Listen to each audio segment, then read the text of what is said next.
Hi everyone, welcome back to Learning with Haneen. In today's video, as per comments request, I'm going to be going over the unit circle and questions associated with the unit circle. So before we get started, make sure you like, share, and subscribe. Comment down below any questions you have pertaining to the Algebra 2 Regents, which we are coming close to on Monday, August 19th, or if you have any other questions regarding any other topics. So let's get started.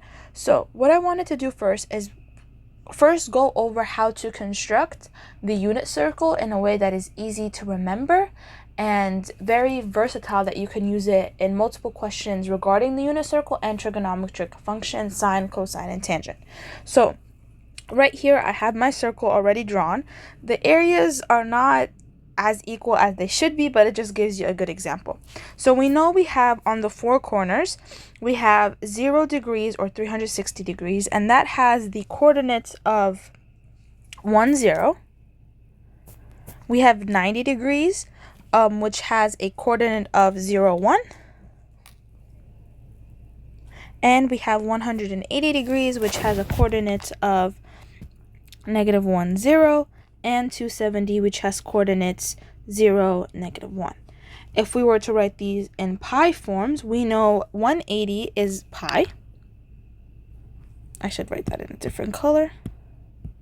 We know that 180 is pi.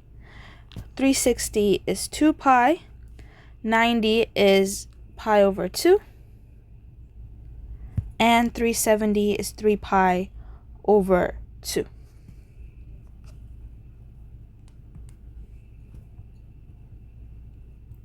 Now, in correspondence of filling in the degrees themselves, we have 0, then we have 30 degrees, we have 45 degrees, we have 60 degrees, we have 90 degrees, we have 120 degrees, we have 135 degrees, and 150 degrees, and then we have 210, 225, 240, 270, then we have 300, 315, 330, and then we have 360.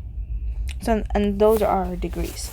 When we are writing these in pies, I just wanted to show you how we can easily convert this. So I'm just going to show you for one of them. So for example, we want to convert 45 into radians. So we know that pi equals 180. And we have our 45-degree angle. We want to know what that is in radians. So we cross multiply. So we have 45 pi equals 180x divided by 180. You get x equals, and you would get pi over 4. So that would be 45. So 45 degrees would be pi over 4. And just to fill in the remaining, we would have pi over 6, pi over 4, pi over 3. We know this is pi over 2. Then we have 2 pi over 3, 3 pi over 4. We have 5 pi over 6. And then we have pi. Then we have 7 pi over 6, 5 pi over 4.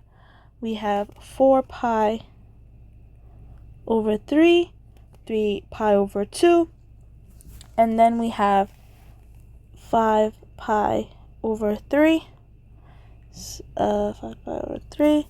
Then we have 7 pi over 4.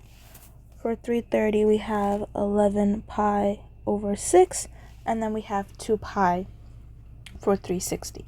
So that is the value for each of the degrees in radians. Now, we want to begin getting our values for cosine and sine. Before we do that, let's recall that our cosine is our x, and our sine is the y. In the first quadrant, both cosine and sine are positive. In the second quadrant, cosine is negative, sine is positive. In the fourth quadrant, third quadrant, I'm sorry, cosine is negative, sine is negative.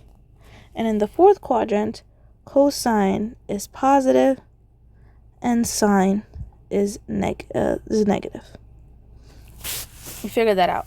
Now, what I want to introduce to you guys is the special right triangles. So we have two special right triangles, and I'm going to show them to you guys right here. And these are going to help us to fill in and find the cosine and sine of our degrees.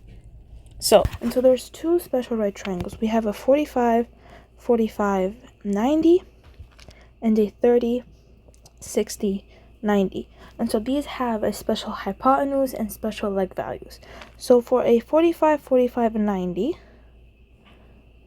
so we have 45, 45, and then the 90-degree angle.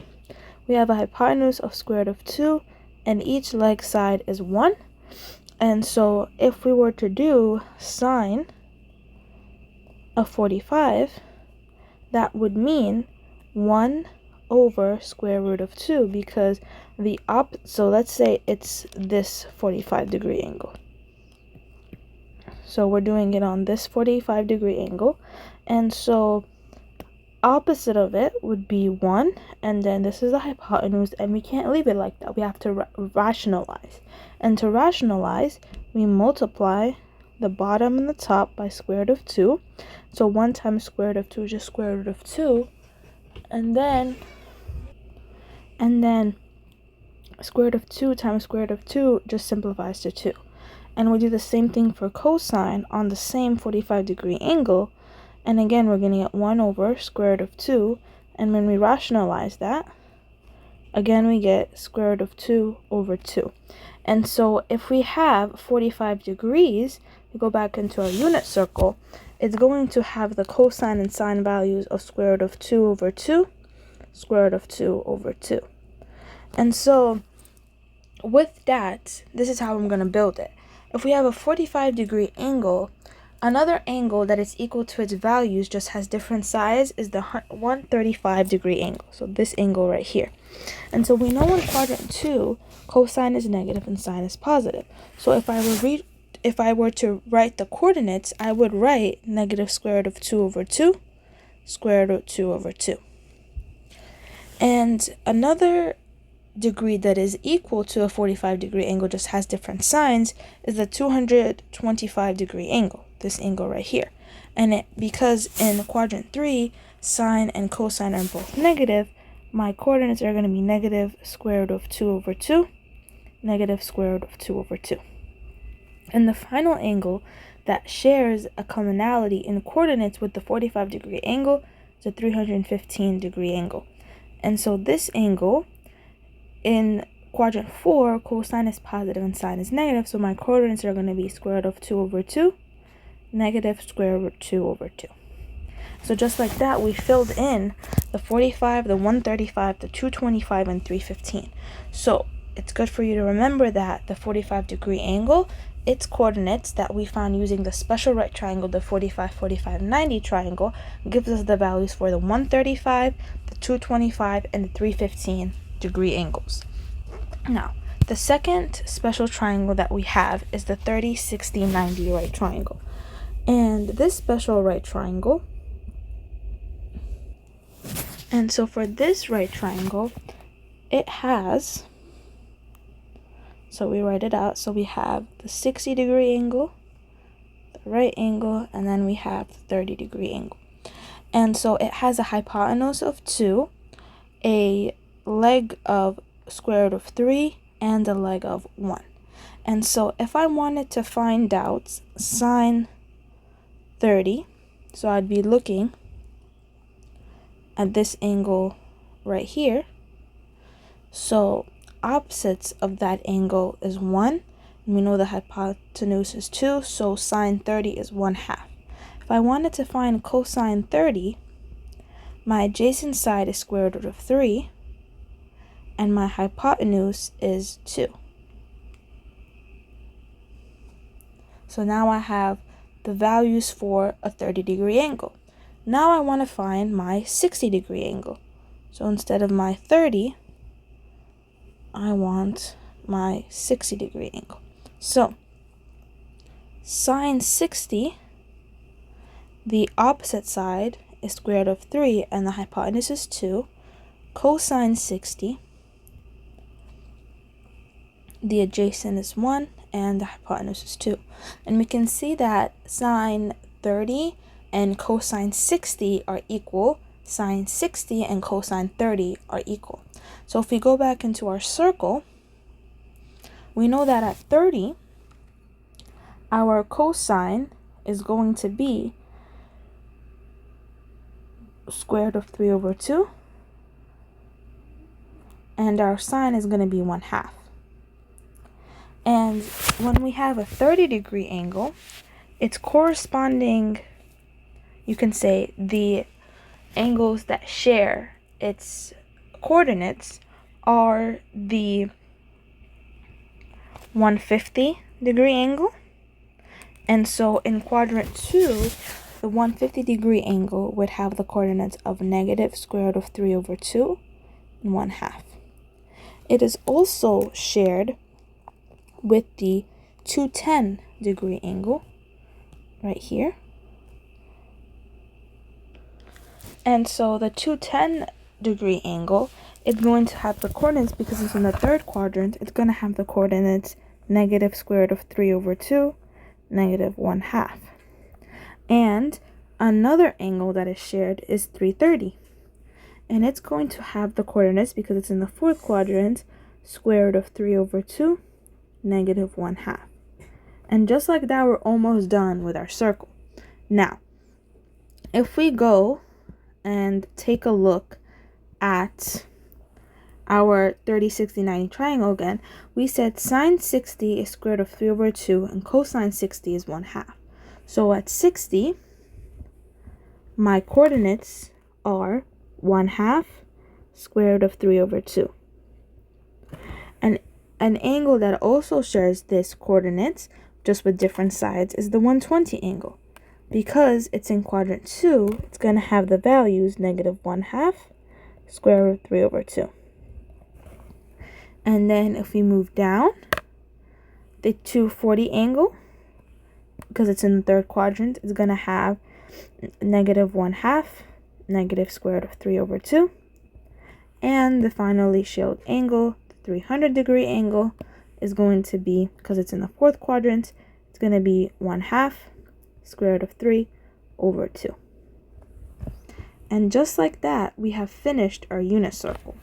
Now, using the special right triangle makes it easier to understand how the circle works. Now, you know the concepts, but you get a question on the Regents and somehow you kind of forget how to do it. I'm going to show you a special trick.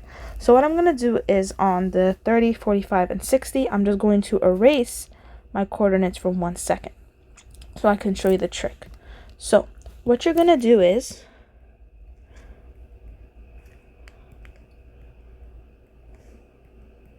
okay, so you're going to write 1, 2, 3. And you're going to go backwards here. 1, 2, 3. Now what you're going to do is you're going to divide everything by 2.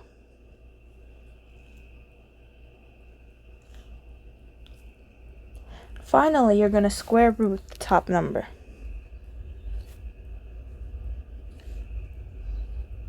Now, square root of 1 is just 1, so we can take off that square root. Square root of 3 stays the same, square root of 2 stays the same, square root of 2 stays the same, square root of 3 stays the same, and then 1, we take off the square root. And just like that, we've completed the 30, 45, 60 using that trick. So we write 1, 2, 3 going this way, and then 1, 2, 3 going this way. So you go this way and this way. So 3, 2, 1, 1, 2, 3. Then you're going to divide everything by 2, and you're going to square root the numerators for both x and y. And you're going to get that. After that, remembering that the 30-degree angle shares it with the 150, the 210, and the 330, knowing that the 45 shares it with 135, 225, and 315, and knowing that the 60-degree angle shares it with 120, 240, and 300. And remember your signs. Remember that in quadrant 1, cosine is positive, sine is negative. Quadrant 2, cosine is negative, sine is positive.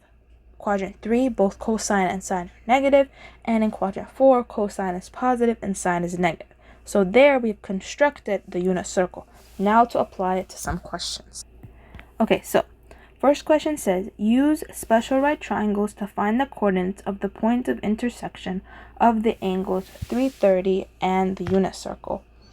Express your answer in fractions and radicals when necessary. So here it says use special right triangles to find the coordinates.